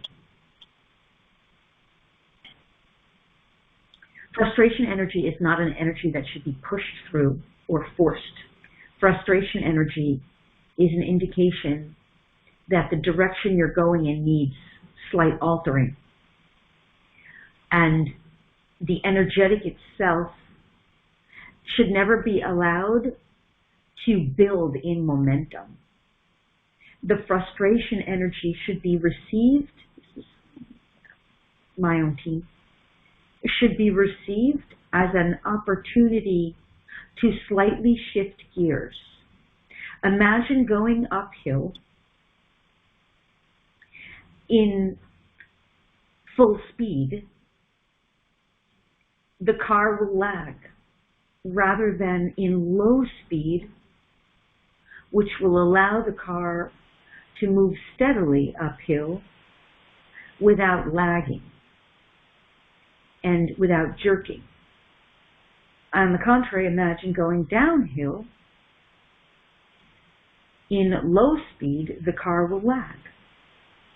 But if the car is placed in either neutral or a higher speed, the car will effortlessly flow. Frustration is the energy that indicates you are in the wrong speed, as an example. Relying on this example, it is not that you are in the wrong speed, it is that you are at the wrong frequency in the moment that the moments of the frustration. So shift gears. How does one shift gears when frustration comes in? Identify the energy, redirect to go do something that is more enjoyable, more uplifting, more positive, or more effortless, and reflect on how to accomplish the task at hand that is causing the frustration, how to accomplish it with more effortless ease and grace. Know this, starting a new business in the physical world is not a coast. It is not a coasting ride. It is an uphill ride. It is an uphill climb and sometimes a downhill coast. But overall, there will be many hills to climb. And one must endeavor to undertake these hills knowing that they are part of the journey and that they are worth it for the journey itself. Interesting. That helpful? Yes, thank you so much. Okay. All right, Danny. Appreciate that. Yeah, I appreciate you. Thanks for showing up. Okay. All right, how are we doing? I'm going to go look here. Somebody asked Jody, what is the shadow at play when there is the gift of great abundance, yet a confusion to choose one specific direction? Well, I think the question you're asking has to be restated. Because you're asking about the shadow. The shadow is indecision, fear of decision. That's the shadow of it, right? So the gift of great abundance, in this case, that's what I'm hearing. What is the shadow at play when there is a gift of great abundance, yet a confusion to choose one specific direction? Well, inability to make a choice. Right? Fear of making a choice is what I'm hearing. So I hope that answers your question. But I mean, when people are afraid to make a choice, it's usually because they don't have a sense of what the outcome will be. They're maybe afraid of what the outcome will be when they make one choice or another. So you can go to your future self, right? You can go to your future self to make connection with the future self who has made either choice. In my psychic development class, we have a really fun program called the crystal ball technique. In that crystal ball technique, we use the crystals. I can't really teach it here in 5 minutes, but we use the crystal to go into the future and see a future or make any choices. I've used it to decide where to live and where to travel to and all kinds of things. And it's a very valid tool to use, a very effective tool at helping us to make decisions. But even if you don't know that, because I don't know if you were ever in that class or not, Jody, and I'm not sure which Jody you are, but even going to your future self on both timelines who have made both choices, both either or, however many, and checking in, what will it be like at that future point where I made that decision? How will I feel? What will I be experiencing? And alternatively, what will it be at this future point if I made this decision or this choice? How will I feel? What will I be experiencing? And you go into each experience from your now self in meditation. This is a very, very effective tool. And then you decide, oh, I liked that one better. I got what I got. Because you go into one experience and all of a sudden, like, all these good things are happening. You go into the other experience and maybe it's mediocre. Now you're like, oh, that's the experience. But your current self is in indecision. You got all this abundance, so you don't know what to do. I hope that's helpful. Very insightful. There is fear of outcome. Right, okay. This is stuff we just did. We worked on this in our 7-week Ascension support group. The fear is current. Right? The fear that you have is in your now moment. So in your now moment, which you just very candidly said, in your now moment, when you think about the choices, there's fear. But that doesn't mean the outcome is going to have fear unless you project that fear into your future. This is why it's so important to understand energy and consciousness. You got to clean up that fear in the now so you don't put it into your future. If only humanity understood this. How do you clean up the fear in the now? This is stuff, by the way, we work on the retreats, we work on the 5-week Ascension support groups. This is the stuff I teach people. The way you clear up the fear in the now is you have to merge with it and make love to it. You have to literally realize that that fear is looking for love. You're the love that it's looking for. You're not the fear. The fear is just energy in old paradigm, floating around in the, I need a specific word. I know what it is. Please give it to me. It's an important word to say. Inertia of the density and gravity of physical existence. That's what fear is. It's just inertia. It's a form of energy. And you're identifying with it. Why? Because in order for you to become whatever you're meant to become by the choice that you're about to make, whatever choice in that future self doesn't have that fear or that future timeline reality. But in order for you to get there or to make that choice, you got to move through that fear. How are you going to move through that fear? It's looking for you to rise up to a new frequency bandwidth so you can have that other experience. It wants to be transformed into love. You got to transform it into love. How do you do that? Embrace it. Welcome it home. Be the love. Breathe the love in. Remember the self is love. Have no fear of the fear. Don't let the fear consume you. Fear is just energetics. Why is it just energetics? The 3D world plays with fear. It's its primary energy. The old negative alien agenda uses fear to control, dominate, and manipulate. The whole paradigm is based in fear. If you want to get up level out of it, you got to be able to say, it's just fear. It's just energy. And once you can do all that, once you can work with all that, that inertia goes away. You break through your own, what we call frequency barrier, your own frequency fence. You level up to a higher pure frequency, and then you can project into your future the energy that you want. What's the energy that you want? Something exciting, something fun, something rewarding, something inspiring, and all those are energies too. Right, and here she says, Jody says, I got that. The inertia leads to depression. That's right, it does. This is why humanity's depressed, right? They let this fear consume them. They don't know how to work with the energy of it. They don't know how to utilize it. So it takes over, and then it just heads them down the wrong direction of depression. Like, this is why I wish people understood this better. It's like, you don't need those pills. I'm not saying they don't serve in their own time and space. I mean, anyone who's heard my story, I was on massive pharmaceutical drugs at one point. You know, because I thought that was my solution to all my watery, emotional, sensitivity, highly sensitive, empathic nature. And once I finally realized, like, that was not the solution. All of that has shifted for me. But yeah, going down the wrong direction will always lead to depression when we're talking about this kind of thing. Not always, but depression or something else like it. Okay, I hope that makes sense. But mastering these energies, that is the very kind of thing we work with in, because you don't learn energy in 5 minutes. That's stuff you have to really immerse yourself in, right? But through working with these processes, no energy is greater than you. No energy is greater than you. But you are the divine embodied. You are infinite love embodied. And all these energies of this old paradigm are what we're transmuting. Okay, I hope that helps. All right, wow, we've been going for 2 hours. I'm just going to maybe take one more. I'm just looking to see if I don't actually even see any other raised hands on the video. Let me look on the audio. All right, we'll go here. Someone in New York, and I just unmuted you. It looks like your name is Wendell. Hi. Hi, Carolyn. How are you?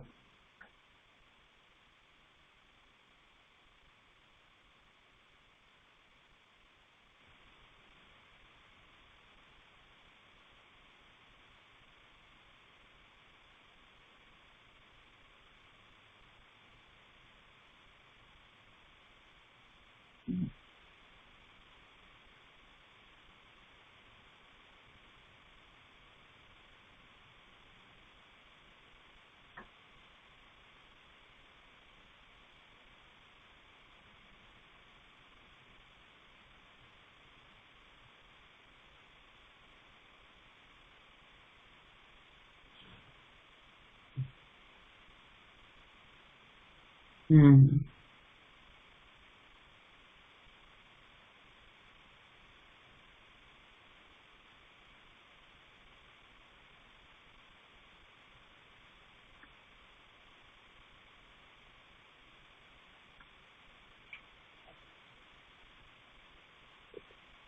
Hmm.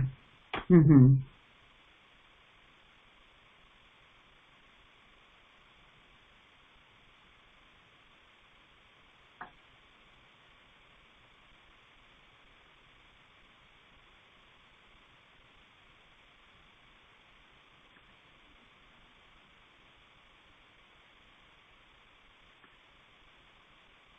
Hmm.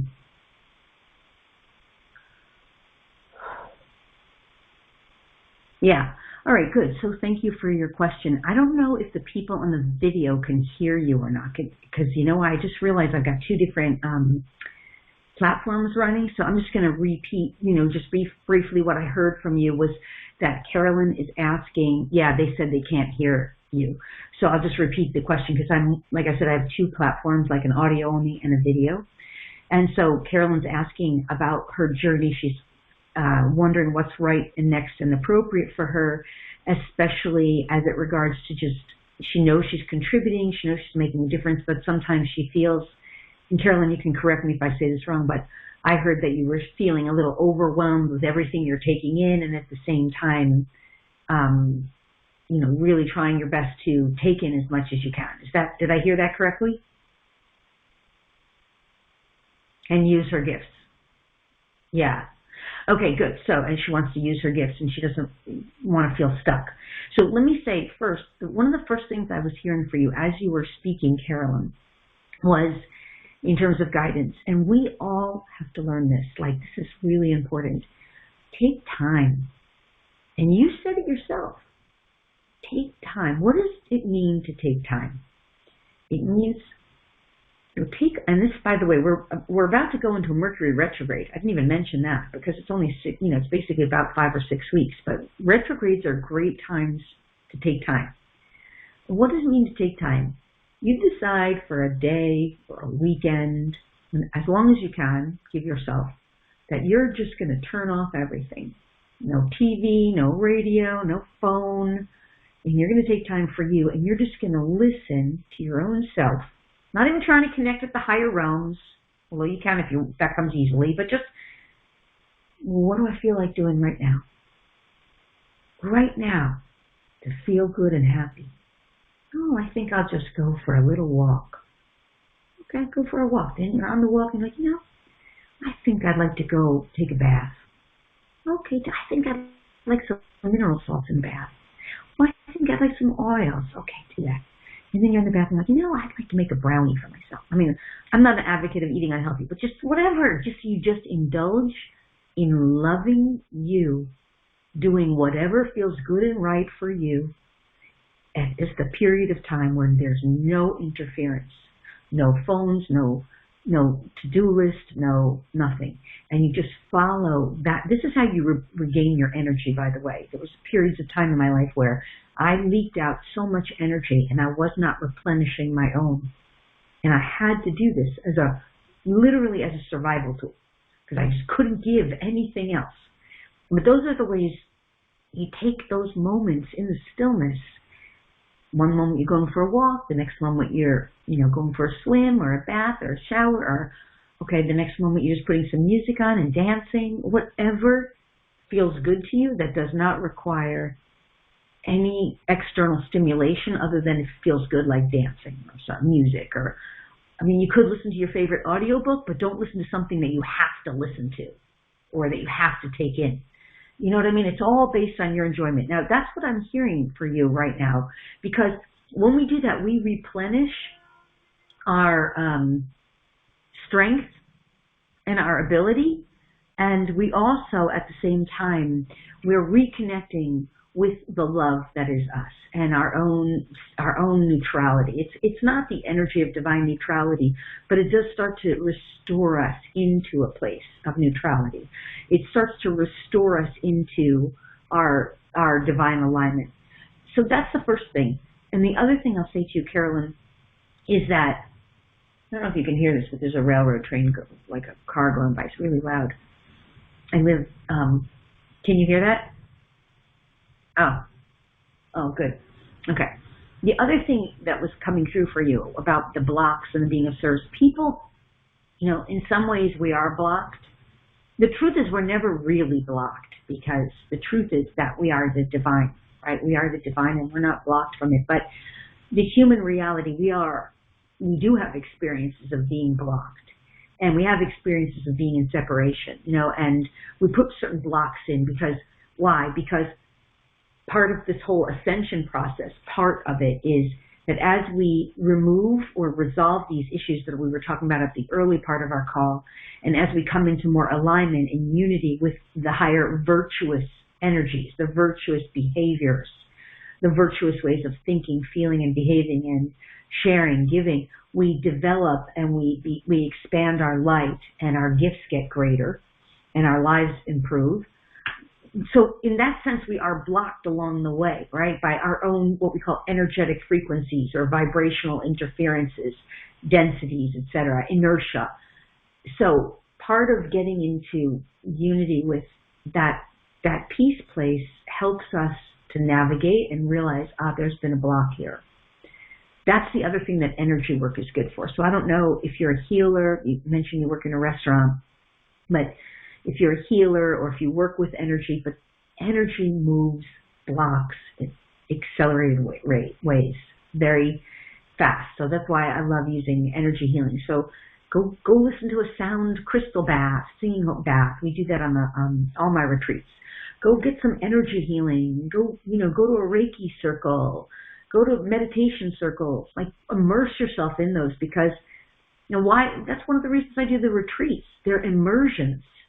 And when you get immersed in that, you make radical, like really accelerated leaps and bounds forward energetically and in your consciousness. And that ripples into your physical experience.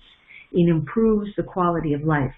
So that's what I'm hearing. That's the second thing for you, is just get yourself into more of those kinds of environments. Crystal singing bowls, Reiki healing circles, meditation groups, where there's groups of people who are basically up-leveling their vibration. And in those circles, you will also find releases of some of what you're calling blocks, energetic densities. Does that make sense? Is that helpful? Yeah? Good. Okay. All right, I'm going to put you back on mute. Thank you so much, Carolyn, for speaking up and asking. So, you guys, we have gone like about 2 hours now, I think, a little over 2 hours. So I'm going to bring this to a close. Even though I would love to go longer, I could go like all day. I love this stuff, but it's been a while now. So I will do my very best to get this also on replay, because there's a lot that came through, and you may want to re-listen, but it won't be available right away. It'll probably go up on my YouTube channel. There's also a lot of new videos coming out this week that will be very helpful to people. If you're subscribed to the YouTube channel, you'll see them. It's at my name, LoriSpagna.com. And then, of course, for those of you who are considering joining us for the Magical, Mystical Mount Shasta retreat, I'm going to put a presentation about just the retreat for people who want to know more, but there's only a few spots left, actually, but so get in quickly if you're interested. It's so much fun. We get into this stuff, and you get so much one-on-one attention and support from me, and you will really find this to be so helpful to you, just energetically, and really accelerating your journey. And again, I can't emphasize it enough. Like, to me, this is the stuff that improves all areas of our life. There's no area of life that's off limits when we start working with consciousness. There's nothing that can't be improved. So when you think about like what you want for your life, for your future, and we are all creator beings right now. We are creating our future. We have more and more support to create the timeline experience that we desire. We have to be aligned with that energetically. When you think about that, whatever you're wanting to create, experiences like this retreat are what facilitate that for you. They're what align you with that trajectory and clear out the stuff that's in the way or interfering. So I hope you will join me. It's going to be fabulous, magical, mystical Mount Shasta retreat. And it's under the live events tab at my website at LoriSpagna.com. And of course, you can always email through the contact page of the website if you have other questions about it. And get in today before I do the formal presentation, because I will, the rate right now is $133 for that retreat, for that week-long retreat. And there's still a savings of $111. So you want to get in now before that rate goes up, because once it goes up, it's just because we've basically reached our quota, and the last few spots were filled, and after that, it's just if there's any last ones, stragglers, means my marketing will be basically done. So I hope you will join us. It's, again, at LoriSpagna.com under the Live Events tab. You'll see everything coming up. Oh, and by the way, let me just say, I forgot to say this for the last of you who are left. June 6th, we have our next Dormant DNA Activations webinar. It's a triple portal, right? 666. It's not that what we've been told about. It's really technically in numerology the bridge to heaven and all the higher realms. It's an important portal. It's a true triple portal for this year. So I hope you will join us for that. That's the next speed activations call with live DNA activations, dormant DNA activations, sacred key codes and star code markings, divine templates and virtues. And that's what we're talking about, developing these virtues. So I hope you'll join me for that. It's also on the website at LoriSpagna.com. All right, you guys, I love you so much. You matter so much. You're so important. You have so much worth and value, and especially right now at this time more than ever. Because if you're here, you're a member of the Indigo Family Tribes, and that means your frequency is helping humanity. So thank you for being here. I love you guys, and until next time, I'll see you then. Okay, lots of love. Bye-bye.